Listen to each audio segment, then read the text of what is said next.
Es un placer estar llegando hasta sus hogares con un programa más de esta semana. Uno de los eventos más importantes de la historia de nuestro país es la abolición del ejército. Eso de lo que nos sentimos tan orgullosos, eso que nos permite pensar que en lugar de invertir en armas, lo hicimos en educación, lo hicimos en salud, eso que realmente nos define como sociedad. Mucho nos preguntamos cuánto es la importancia que ha tenido en el desarrollo de nuestro país. Bueno, de eso vamos a hablar el día de hoy. ¿Por qué? Porque básicamente el tema de la abolición del ejército no es algo que aparece, como muchos piensan, ahí entre los eventos de 1948, 1949. Desde mucho antes, ya en el año 1906, comienzan a quitarse los símbolos en los escudos de las armas. Y ya en 1947, don Fernando Lara Bustamante propuso por primera vez que elimináramos el ejército en nuestro país, y hay otros antecedentes que no voy a contar yo porque al final mis invitados de lujo lo van a hacer y voy a presentárselos agradeciéndoles de antemano su participación. Bienvenido don Alonso Rodríguez Chávez, él es historiador. También le damos la bienvenida a la señora Alison Núñez Méndez, que es politóloga, a Lucía Arce Ovares, historiadora, y a don José Alberto Calderón Navarro, geógrafos. Todos ellos también son profesores universitarios de la Universidad Estatal a Distancia, que están trabajando en un proyecto maravilloso con mi persona y que espero muy pronto esté en las pantallas de todos los dispositivos de este país. Gracias de verdad por acompañarme, me siento muy halagado. Vamos a contextualizar, vamos a empezar con Alonso, ¿verdad? Si te parece. Todos los demás lo señalaron a él, ¿eh? Así que le toca a él. Bien, Alonso, hablemos. Bueno, la época de los 40, ¿verdad? Estamos en plena mitad del siglo XX, una época de grandes contradicciones, no época de grandes contradicciones, sino donde colapsan esas grandes contradicciones, tanto a nivel nacional y a nivel internacional. Hay causas internas y hay causas externas muy importantes para ese periodo. En el caso particular a nivel nacional, obviamente una época de reformismo, ¿verdad? En la cual se vienen acumulando, condensando una serie de grandes contradicciones desde los años 20, 30, 40, y obviamente que hay un despliegue de un reformismo muy importante. ¿Por qué? Porque ya el Estado liberal comienza a sentir desgaste, a sentir un deterioro importante, y a nivel internacional, que no se puede dejar por fuera, que es la cuestión, digamos, de ni más ni menos que la Segunda Guerra Mundial, ¿verdad? Que eso tiene grandes repercusiones en todo sentido, no solamente para el caso nuestro costarricense, sino que va a tener grandes efectos a nivel internacional. Entonces tenemos esas dos grandes aristas, ¿verdad? En ese sentido, que obviamente confabulan, ¿verdad?, a que obviamente nuestra sociedad urge de un cambio importante, que es el periodo de los años 40, que es la época por antonomasia más importante de todo el siglo XX. Sí, y alrededor de este evento se pone uno a pensar que no era un evento que apenas empezaba, ¿verdad? Ya el grito de darle vuelta al asunto del eliminar el ejército asomaba, como lo decía ahora, en épocas del 47, ¿verdad? Y mucho antes, incluso ya se hablaba de que no era tan importante un ejército. Era una visión muy distinta. Claro, es así. Venimos nosotros con un proceso, un proceso electoral que estaba bastante adelantado. Toda esta maquinaria electoral que se movía, ¿verdad? El problema era que la maquinaria electoral estaba controlada y dirigida por el gobierno, ¿verdad? Entonces, por un lado teníamos toda esta semilla civilista, pero por el otro los fraudes, las manipulaciones en las elecciones eran bastante, ¿verdad? Y por el otro lado, como decía don Alonso, el reformismo se estaba dando. Venimos de tener una aprobación de las garantías sociales en el 42, un código de trabajo en el 43, que todo eso viene a cambiar o a aumentar, por decirlo así, las funciones del Estado costarricense. Funciones del Estado costarricense que hace que también, por el otro lado, se dé un déficit fiscal. bastante interesante y bastante importante, ¿verdad? Ahora, cuando decías que los gobiernos controlaban las elecciones, Sí. porque ahorita vamos a ir armando poco a poco todo esto, los gobiernos amarraban, hay que recordar históricamente que en esas épocas era la Asamblea Legislativa, Exactamente. en donde llegaban las tulas, ¿verdad? Las votaciones, y ahí podía pasar cualquier cosa. Exacto. Había un organismo electoral, ciertamente había un organismo electoral que se encargaba de todo el proceso, pero estaba en manos, al final, quien daba ya la posición final de quién era o no el presidente, era la Asamblea Legislativa. Y en esa turbulencia, ¿verdad? Comienzan a darse los eventos del 48, que luego vamos a ir como trastocando poco a poco. Lucía,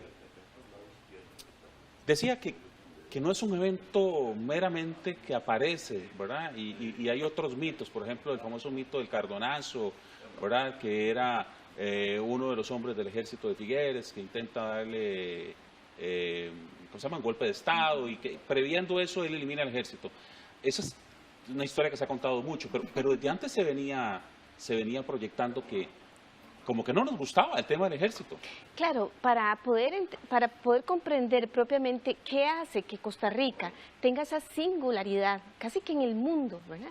De no contar con un ejército para defender su soberanía, porque básicamente, ¿cuál es la función del ejército? Pues resguardar principalmente las fronteras y coadyuvar con la otra institución que respalda al Estado en la seguridad interna, que es la institución policial o es la policía. Tenemos que devolvernos un poquitito más atrás para comprender esas particularidades del ejército costarricense.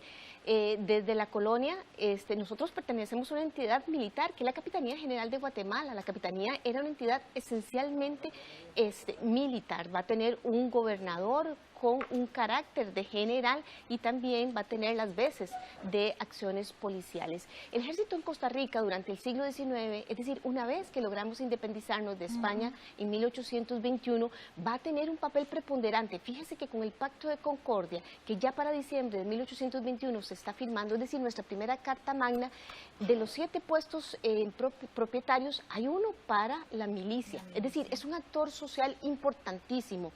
Si bien es cierto, Costa Rica no... O sea, ya en 1821, pero nada más para recordarlo, en el Pacto de Concordia, digamos que de los ministros que iban a nombrar, ¿sí? había un miembro del ejército y uno de la policía. Es decir, dentro de esos actores sociales preponderantes, es decir, la experiencia colonial, si bien es cierto, Costa Rica, hemos escuchado con muchísima frecuencia, lo estudiamos siempre, es una colonia lejana del epicentro del Virreinato de Nueva España al que pertenecemos, o bien de la Capitanía General, pobre, con poca mano de obra, etcétera, un país que no aportaba, digamos, mayor cosa dentro de los intereses imperiales españoles, tenía recursos que debía resguardar. Entonces, mencionaba que si bien es cierto, nosotros no organizamos un ejército importante para defender los procesos emancipadores que nos separaran de España, sí se da una organización inmediata porque entonces había que definir esas delimitaciones.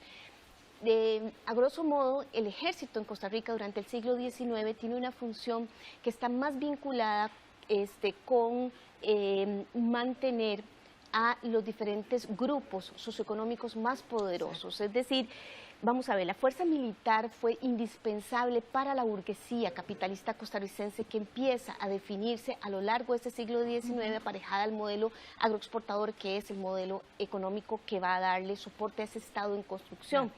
¿Y para qué sirvió? Esa es la pregunta del millón.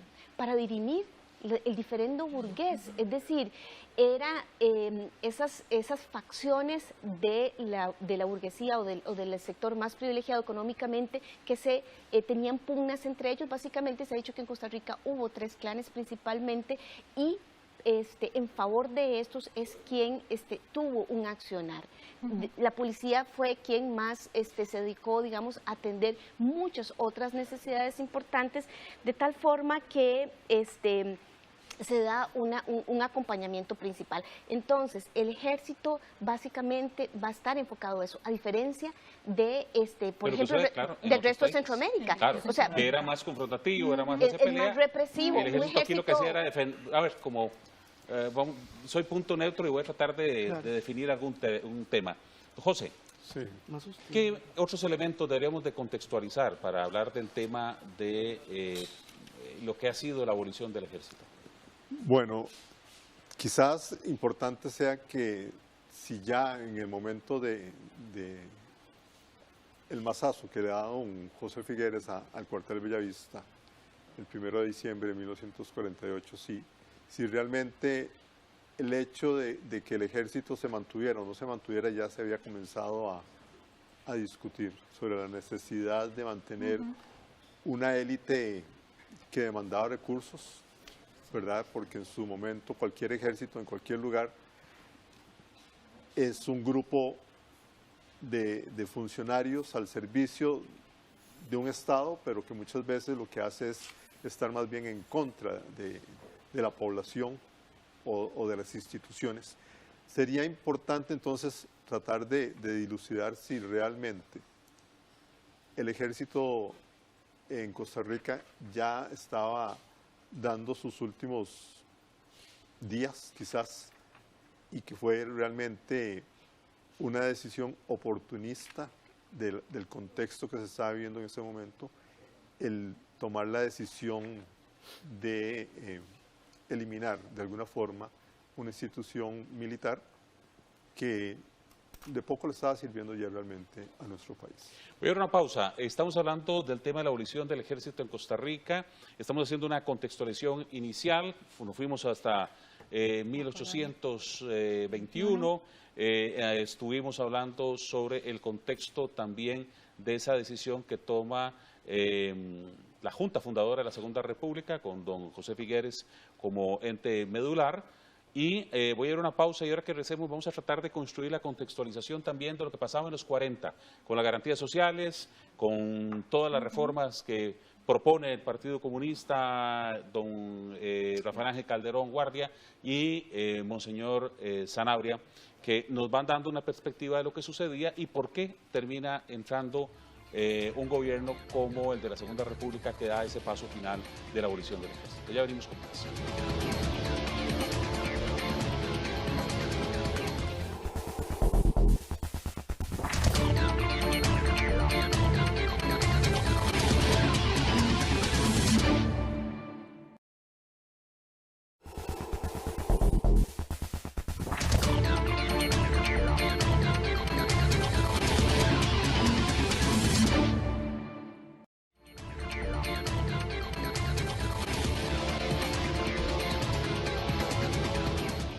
Pongo a pensar un poquitito, mientras estábamos en la pausa, sobre este tema de la abolición del ejército y esto un poquito lo que decía Alison, de que en aquellas épocas era muy natural que los costarricenses emitían su voto, aunque había un ente que lo regulaba, al final todos los votos llegaban a la Asamblea Legislativa y se contaban.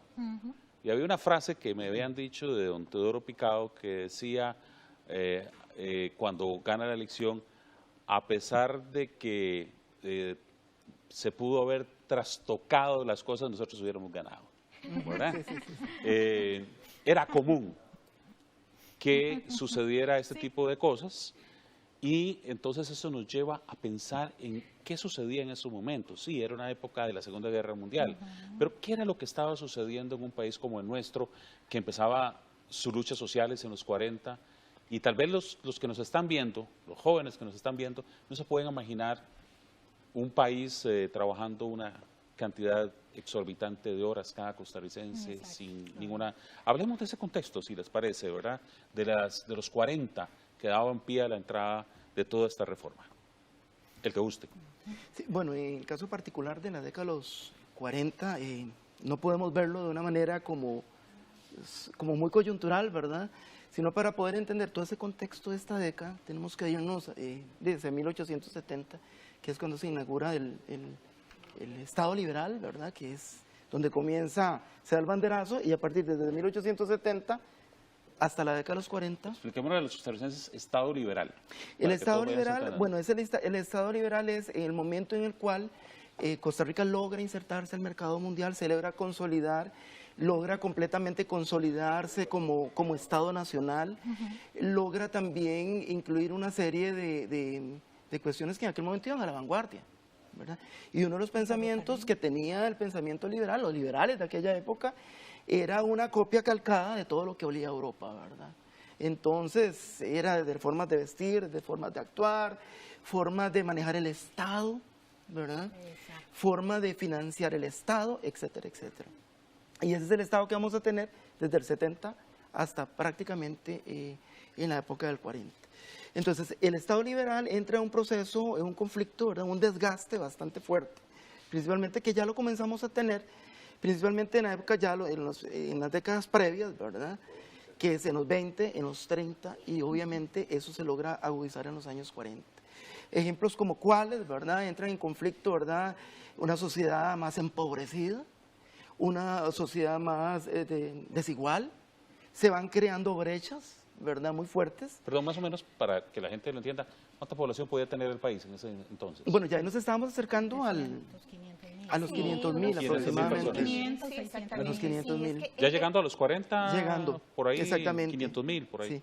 Sí. Costa Rica, bueno, de todos modos, siempre ha tenido históricamente un índice demográfico muy bajo relativamente, ¿verdad? El crecimiento demográfico ha sido... en comparación con la región. En comparación con la región. De hecho, por ejemplo, los extranjeros, es curioso, es lo que ha venido a logramente solventar en algunos momentos críticos de la economía nacional. Pero volviendo un poco a ese tema, todas esas confrontaciones, entramos en confrontación, ¿verdad? Y esas desigualdades nos llegan ¿a qué? A dialogar. Simple y sencillamente tenemos que dialogar y sentarnos a conversar.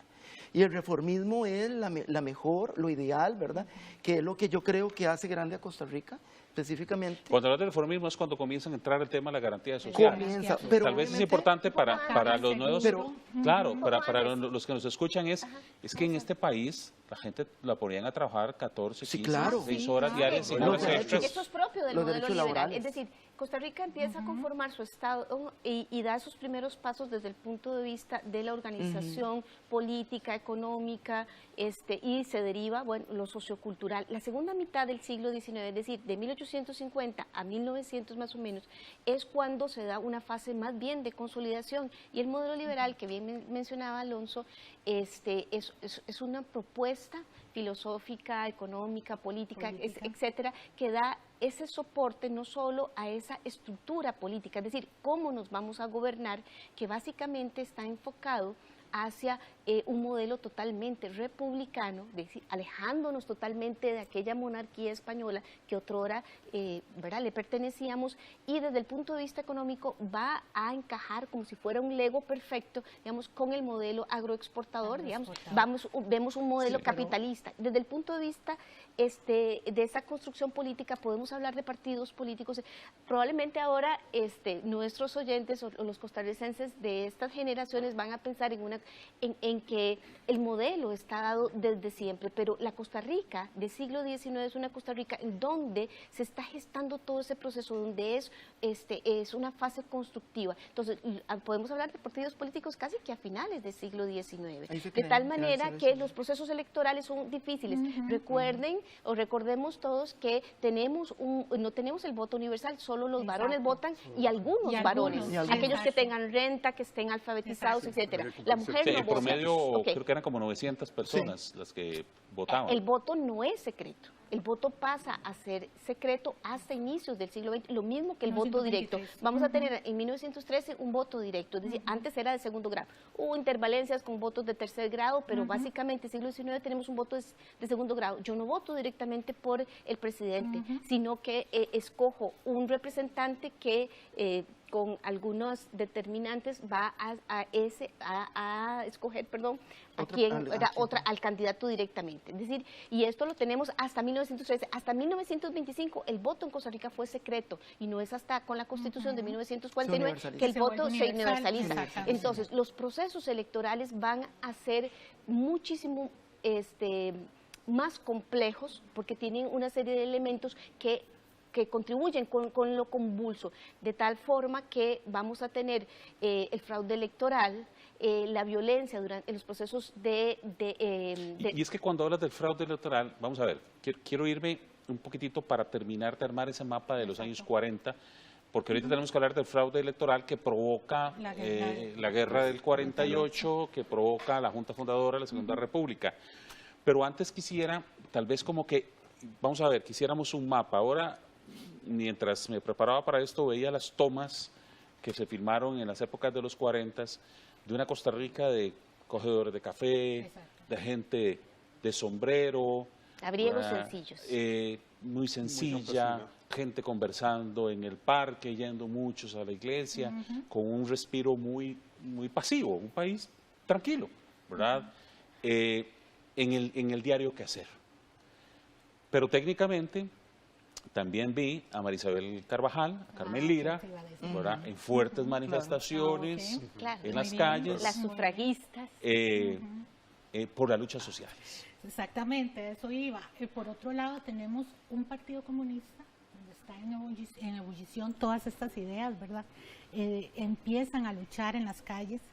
Recordemos, por ejemplo, las grandes huelgas que se daban, ¿verdad? Todo ese pensamiento.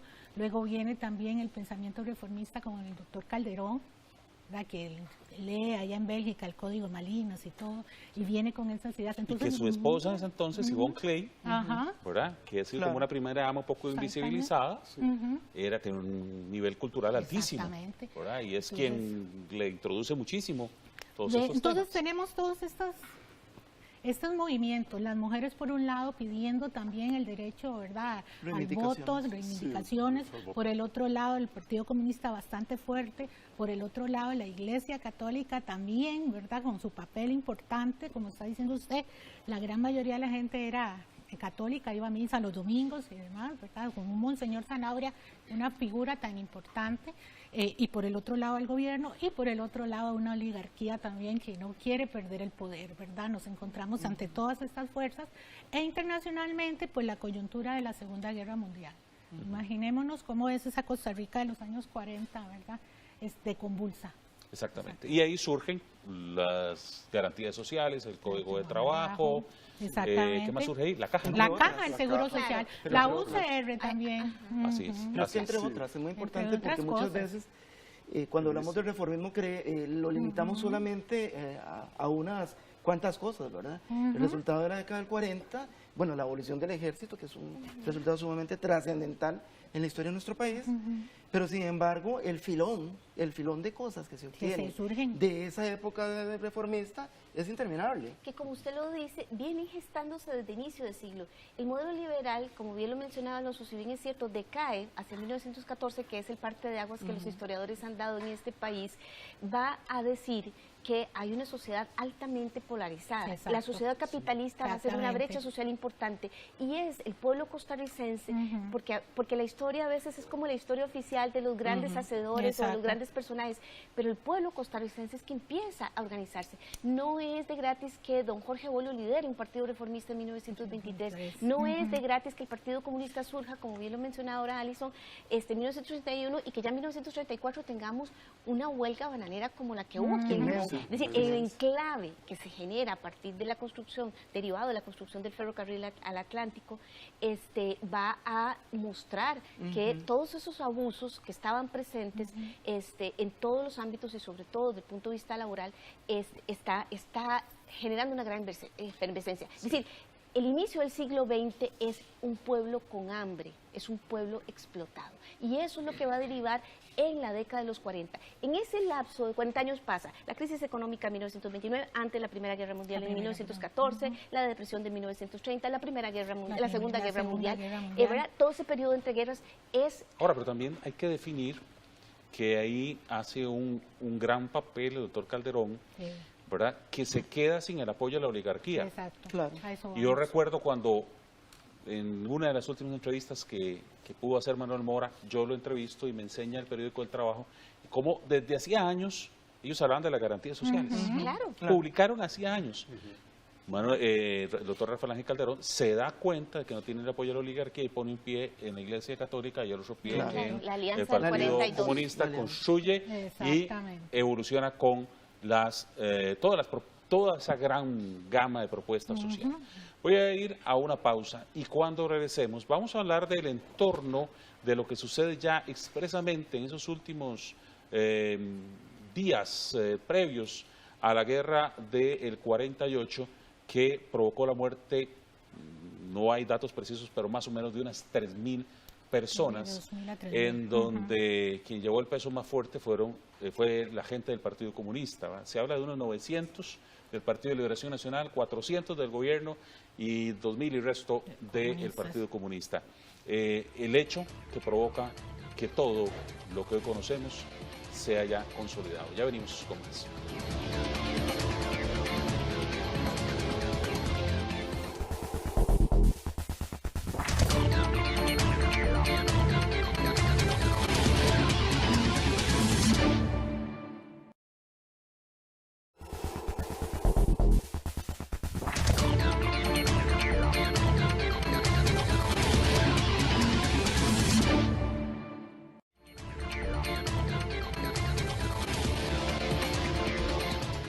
Continuamos con el programa de esta semana. Estamos hablando de la abolición del ejército.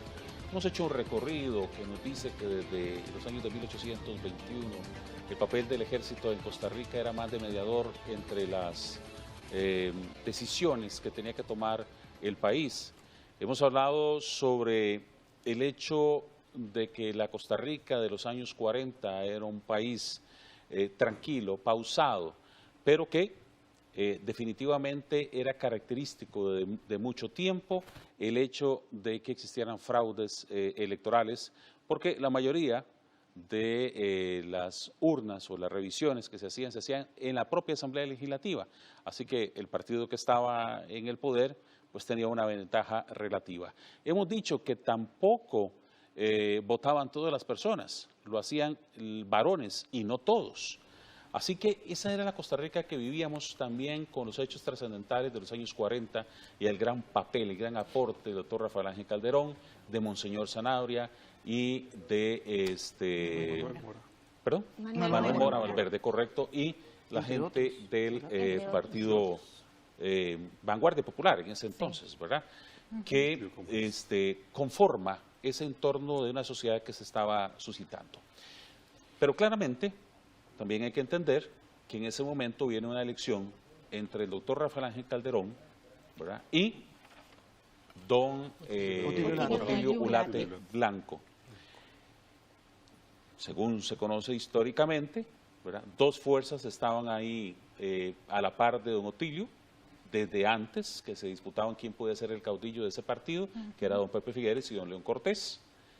León Cortés se había muerto ya. No, antes de la muerte de don León, creo, ¿verdad?, estaban ellos dos ahí purulando, y es cuando don Otilio y don León dice, vamos por la vía, ¿cómo se llama? Vamos por la vía de la votación, pero ya don Pepe tenía articulado... Separado de León Cortés, porque recordemos que históricamente León Cortés pertenece al mismo Partido Republicano, del cual partícipe o líder el primer caudillo que tenemos, que es el doctor Rafael Ángel. Y recordemos que una de las grandes, ¿verdad?, la gran división que se da también dentro del partido es precisamente por las garantías sociales, ¿verdad? La clase oligarca no estaba de acuerdo con esos cambios sociales. Entonces ahí empieza esa división también entre ellos, ¿verdad?, por la aprobación de todos estos cambios y por la participación. Sobre todo el Código de Trabajo y la apertura de la Caja Costarricense. Que era el gran temor del Partido Comunista al final, porque si no ganaba alguien que no fuera el doctor, podría verse... Pero hay una cuestión muy importante que es muy importante aclarar, porque por ejemplo, uno cuando habla del estallido del conflicto, ¿verdad?, como tal, que no es revolución, ¿verdad?, porque obviamente, bueno, es otra cuestión que habría que tratar. Tiene otras características, ¿verdad?, de nuestra estructura y todo. Pero el conflicto como tal se le atribuye al supuesto fraude, ¿verdad?, o al fraude, que era muy folclórico, ¿verdad? Lamentablemente en nuestro país era muy folclórico. si bien es bueno, ¿verdad? Hubo mejoras dentro de los procesos electorales, ¿verdad? Fueron mejorando, ¿verdad? Hasta tener la universalización. Sí, esto es un gran temor que hay en la administración de don Teodoro Picado Michalski del 1944-1948. Se hacen cambios, ya bien lo mencionaba ahora Alison, de cómo, si bien no existe el Tribunal Supremo de Elecciones, va a ser posterior a 1949. Sí hay cambios sustantivos porque se estaba gestando, hay una gran efervescencia en esos años del 44 al 48, donde se sabía que el doctor Calderón Juárez iba a volver a postular, y entonces empezaron a ver algunas mejoras que también habían tenido algunas contribuciones don Ricardo Jiménez, Oreamuno, y también don Cleto Pero lo González. curioso es que en esa elección no gana el doctor. Bueno, supuestamente gana don Pepe Figueres decía que el que tiene un periódico en este país puede ser fácilmente presidente, ¿verdad? O sea, todavía no está claro realmente, ¿verdad? Las papeletas se quemaron, el Congreso dijo otra cosa, las anuló, y claramente no se sabe. El proceso fue anulado, el Congreso lo porque supuestamente tuvo vicios, ¿verdad? Entonces, en ese sentido, pero lo más importante es que el conflicto como tal se le atribuye, ¿verdad? Y todos siempre hemos conocido que fue específicamente el fraude. Sin embargo, hay que entenderlo, ¿verdad? Dentro de un contexto donde ya hay una amalgama de cuestiones donde hay un estallido, ya la población está harta de esta situación en la cual se tira a la calle, simple y sencillamente. Entonces, eso sirve de alguna u otra manera de gran pretexto, ¿verdad? Y se convierte en un estallido social. Y obviamente grupos, ¿verdad?, que se van a entrar en pugna, ¿verdad? Obviamente una cantidad de desempleados increíble, ¿verdad? Para aquel tiempo una cantidad. Y las élites, ¿verdad? Obviamente están resentidos también, porque se les está tocando la bolsa. Simple y sencillamente, este nuevo sistema reformista se les exige, ¿verdad?, asumir algunas, por ejemplo, reivindicaciones de los trabajadores. Así de simple, ¿verdad? Ahora, el tema también va sobre el asunto de que, si nos ponemos a ver, había un temor por parte de los partidos comunistas, con su razón, o sea, se podían preguntar si al final don Otilio iba a responder a las oligarquías y iba a eliminar, ¿verdad?, todos esos abusos que antes existían de horarios larguísimos, sin pago de horas extras, ¿verdad? Y existía ese temor que creo que era el que estaba pululando entre todas las partes, pero también estaban claros, por lo menos creo yo, don Pepe, no sé si cómo lo ve José, porque ya don Pepe estaba articulado para entrar en un enfrentamiento en caso de que hubiese un fraude. Es que yo pienso que lo del fraude podría permanecer siempre y cuando no se lograra de alguna forma sacar del control de la Asamblea Legislativa o del Congreso el conteo de los votos de cualquier proceso electoral.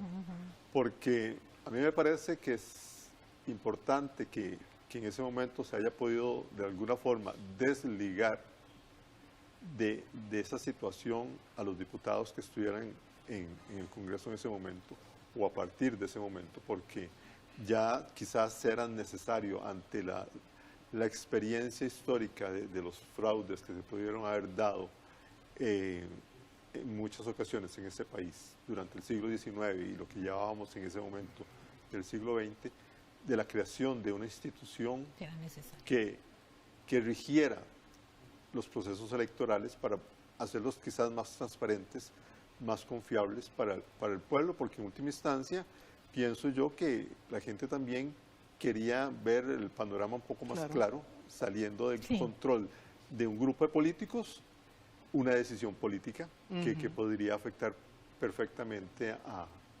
al Estado costarricense en ese momento.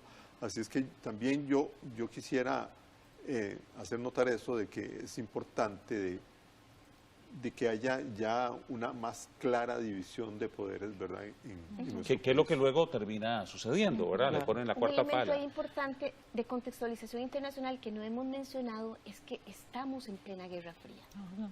Entonces, los pasos agigantados del comunismo, o sea, termina la Segunda Guerra Mundial, 1945, y ¿qué pasa? Inmediatamente surge un fenómeno ideológico que confronta a dos hegemonías polarizadas, la antigua Unión Soviética y Estados Unidos, la antigua Unión Soviética vinculada con el socialismo, con el comunismo, y que también de alguna manera, es decir, si bien es cierto, Estados Unidos... De hecho, Gonzalo Facio creo que lo dice en la Junta de la Segunda República. Exacto. ¿Verdad? Que dice, derrocamos al primer movimiento comunista de América. Claro, ¿verdad? y entonces, hay dos elementos importantes ahí a poner sobre la mesa. Número uno, que Rafael Ángel Calderón Guardia estaba por una segunda elección, pero no solamente él, su partido venía gobernando administración tras administración ya bastantes años atrás.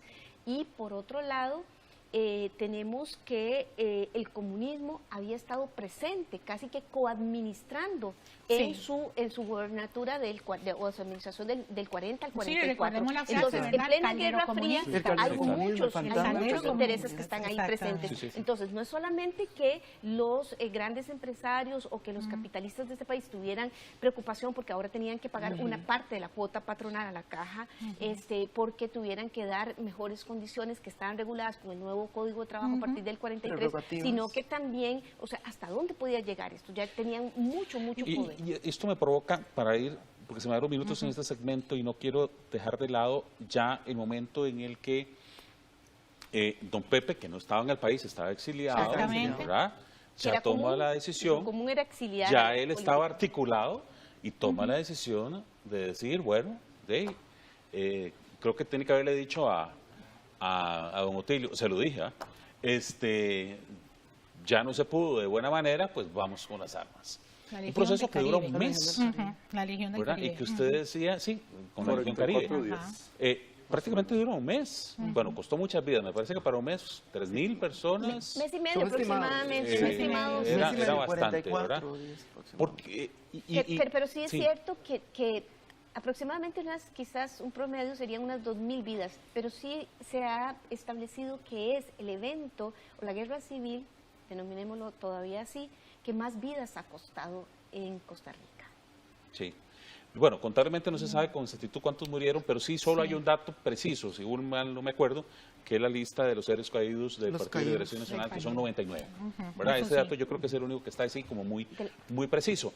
Don Pepe entra, se da la revolución, no sé cómo llamarle, la guerra civil, y nos topamos un Teodoro a quien le piden, siendo presidente, que deponga a su presidencia y muy estrictamente piden permiso y sale del país. Entonces no entrega la presidencia.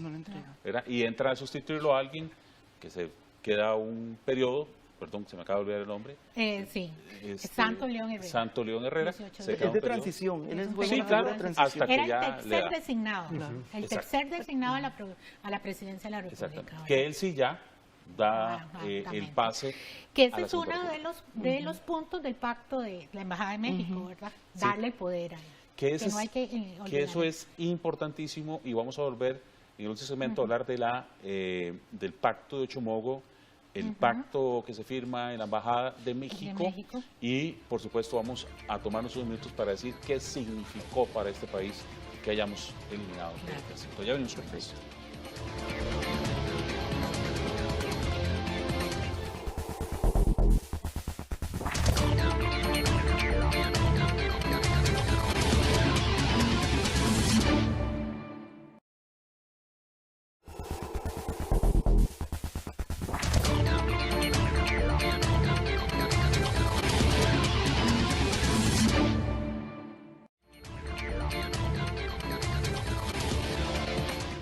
Confesarles que hablar de historia es una pasión, creo que para mí.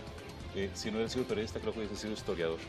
Cuando uno a corte comercial comienza a hablar de cosas tan interesantes, hablábamos del gran papel de la primera dama Yvonne Clair,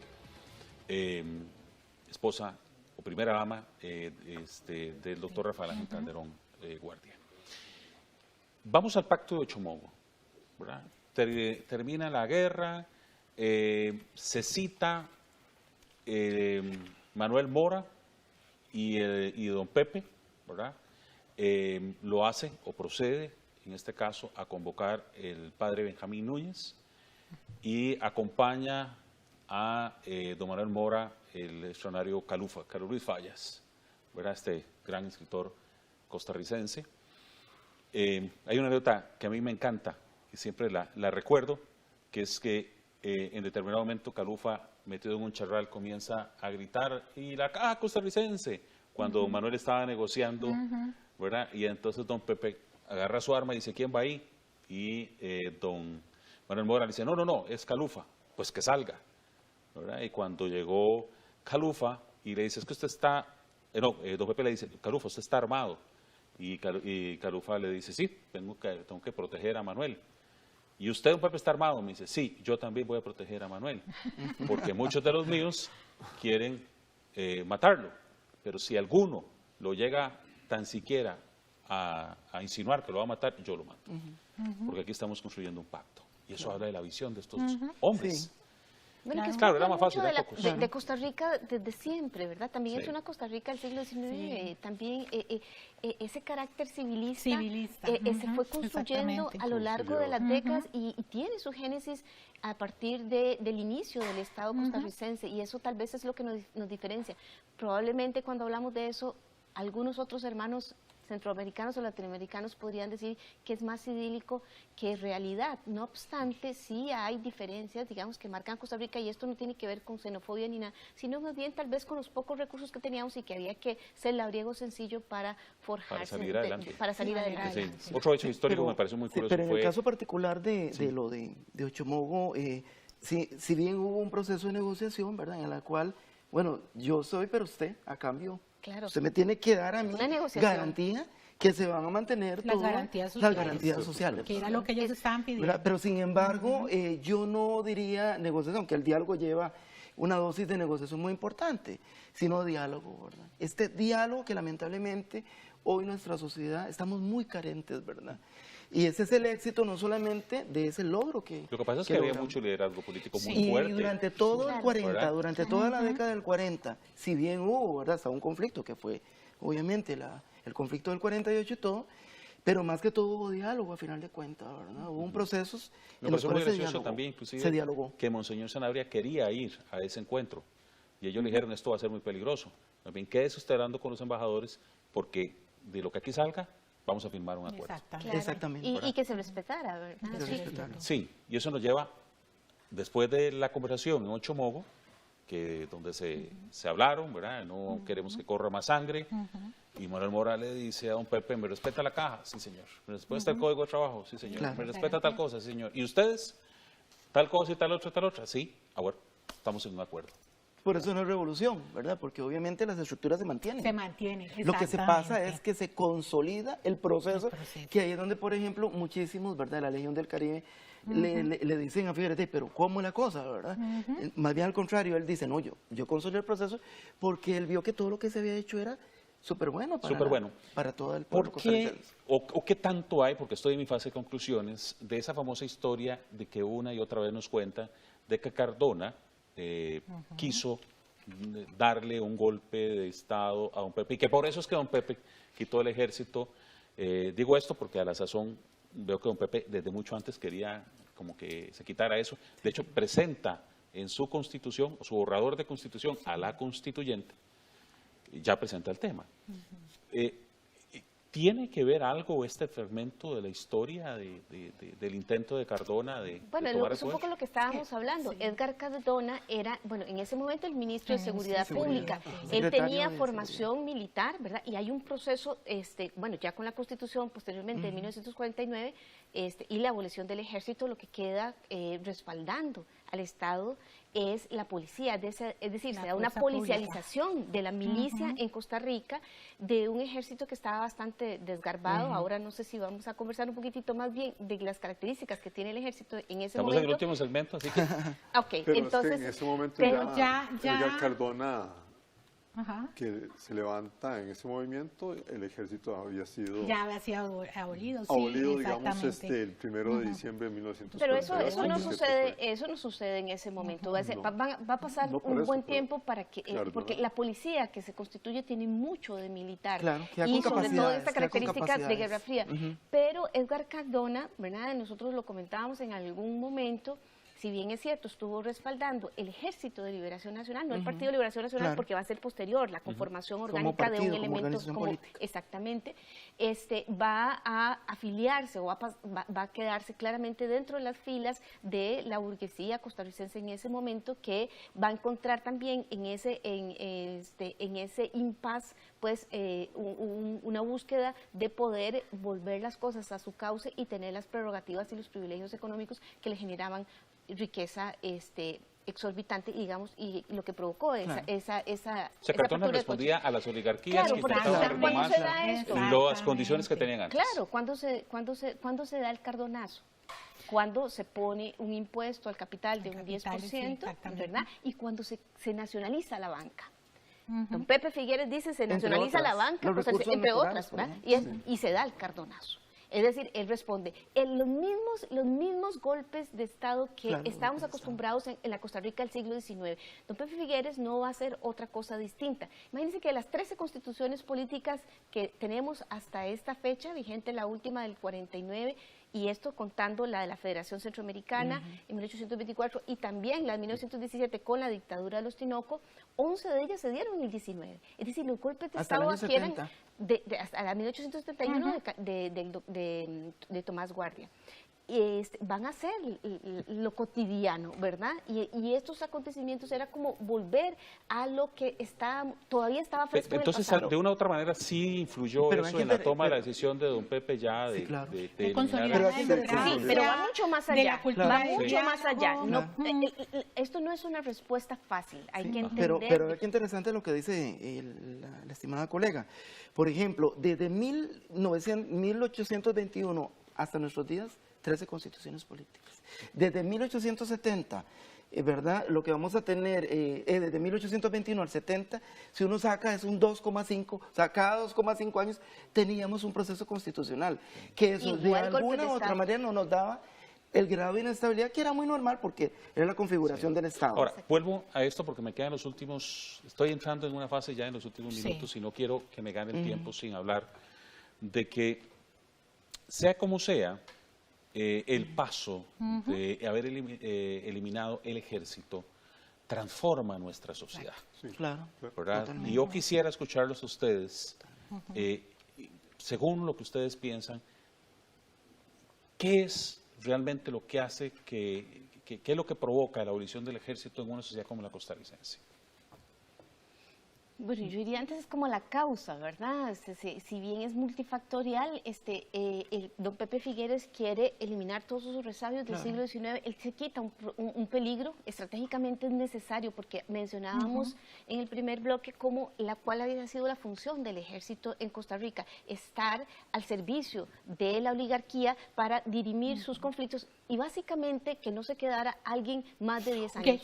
Con eso entonces se da una transformación, ¿verdad? En esa posición ya no va a ser la policía represora, digamos, que perseguía, sino que más bien va a ser una policía al servicio civil, al servicio de la sociedad, ¿verdad? Que vaya a defender todo este proceso democrático. Sí, yo lo que todas esas posibles dineros que se pudieran haber destinado a las Fuerzas Armadas, yo creo que esa visión la tenían ellos, ¿verdad? Todos estos líderes nuestros de los años 40 y don Pepe, por supuesto, que era destinarlo a otra cosa, a la cultura, a la educación, a la salud, al bienestar de la sociedad. Y ahí vamos a entrar a otro proceso. No, y de hecho, por ejemplo, el PIB, por ejemplo, después de la abolición del ejército, aumenta. Claro, imagínense que en el periodo del auge, portando esto que dicen sus compañeros, en el periodo del auge del ejército de Costa Rica, que va a ser hacia el último tercio del siglo XIX, se destinaba un 36% del presupuesto nacional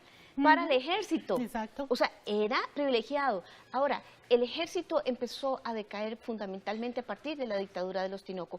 Tinoco era un dictador, y entonces va a desprestigiarse muchísimo el ejército. El ejército se desprestigia, y entonces ya los costarricenses para la década de 1940, recordemos que ya no es una institución, ¿verdad?, bien vista. Además, también el ejército, que no voy a desmeritar a don Pepe Figueres, pero mi padre, que ya no vive, pues saldría a su tumba seguramente a castigarme, era un socialdemócrata de hueso colorado, pero sí es un ejército totalmente desvanecido. O sea, yo he encontrado datos en estudios que hemos realizado a partir de nuestro trabajo en la cátedra de historia, y hemos visto cómo básicamente se manejan cifras de unos 300 soldados para la década de 1940. O sea, sí, ¿qué se estaba aboliendo? Raquítica, porque se hablan de miles. ¿Qué se estaba aboliendo, verdad? Ahora, yo creo que, digamos, para mí, una opinión muy mía, es la decisión más trascendental, la decisión más trascendental e inteligente que vamos a tener. Y yo hubiese hecho lo mismo. Porque te estás quitando al enemigo. ¿Quién daba los golpes de Estado? ¿Quiénes daban los golpes de Estado? Bueno, usted dice que hubiese hecho lo mismo, porque cuento que en los países hay miles de historias en este mundo en donde no se ha hecho lo mismo. ¿Quiénes daban los golpes de Estado en esa época? Los golpes de Estado pueden ocurrir, hoy día están ocurriendo golpes de Estado, ¿verdad?, por todas partes del mundo, y no necesariamente son las Fuerzas Armadas, ¿verdad? Pero en aquel momento las Fuerzas Armadas eran las que producían los golpes de Estado. El quitármelo era simple y sencillamente era quitarme era el cuartelazo fácil, letal, poco sangriento, pero volátil. Hay muchas situaciones en la historia de este continente, por lo menos, en que el ejército ha estado al mando de muchas situaciones violatorias de los derechos humanos. Claro, exactamente. Claro. Por eso América se dice Central, inclusive en Sudamérica la situación ha sido muy que el seria. Estado le dio solidez a mantener nuestra Ahora, democracia. yo siempre hay una cosa que admiro de todos ellos, tengo que decirlo, y es que aunque tuvieron prácticamente un año, un poco más creo, de gobierno, sería un gobierno de facto, ¿verdad? Porque no, era un gobierno de facto. Era un gobierno de facto, en donde 1000 decretos se emitieron. Era un gobierno de facto, sí. Todos esos decretos de la Junta Fundadora de la República fueron incorporados. Y lo que uno siempre admira es que devolvieran el poder. Claro. ¿Verdad? Que le Claro, dijeran, esas son las particularidades que tiene Costa usted. Rica, claro, exactamente, ¿verdad? Esa diferencia. Aquí los conflictos han durado muy poco, ¿verdad? Iván Molina, historiador costarricense, decía que efectivamente en Costa Rica lo que predominó durante todo ese periodo hasta la década del 1940 eran los cuartelazos fáciles, pero poco sangrientos y muy rápidos, algo fugaz, veloz. En este país, tomar el poder o dar un golpe de Estado era muy fácil, era simplemente tomar el cuartel. Por eso don Juanito Mora abre otro cuartel. Yo creo que las consecuencias de abolir el ejército en ese momento, por las razones que fuera, por quien fuera que tomara la decisión, las estamos viviendo todavía y vamos a seguirlas viviendo, no sé durante cuánto tiempo más, porque las condiciones que tenemos realmente no habrían sido las mismas definitivamente en cuanto quizás derechos humanos a condiciones y el sociales, el Estado benefactor, una serie de condiciones que actualmente tenemos en este país y que muchísima gente no valora, invisibiliza de alguna forma y quizás hasta trata de destruir, ¿verdad? Porque tener instituciones como la Caja Costarricense del Seguro Social, las universidades públicas, el la cantidad hecho de tener tanto presupuesto relativo para educación, para salud, para infraestructura pública, a pesar de que no se haya valorado realmente eso. Yo creo que es una situación que debería de hacernos sentir bastante bien con nosotros mismos por haber mantenido esa decisión en el tiempo. Hay una cara con la que me quedo ya, se nos terminó el tiempo, que me quedo y me he quedado siempre cuando llego a los diferentes países. Aquellos que conocen de Costa Rica te dicen, usted es el país que no tiene ejército. Exacto. Y los que no lo saben, cuando le dicen, no, nosotros no tenemos ejército, dicen, eso no puede ser. Claro. Mire, yo independientemente de cualquier cosa, tengo que decirles, tengo que decirles, primero agradecerles por haber estado conmigo en el programa de hoy y decirle a los costarricenses que esta es una joya preciosa que no podemos abandonar. Exacto. Como lo hicieron en la época del 48, como se ha hecho 1000 veces, en estas mesas se impera o procura que siempre esté el diálogo como base principal para conversar. Costa Rica es un asunto de todos. Que Dios bendiga sus hogares.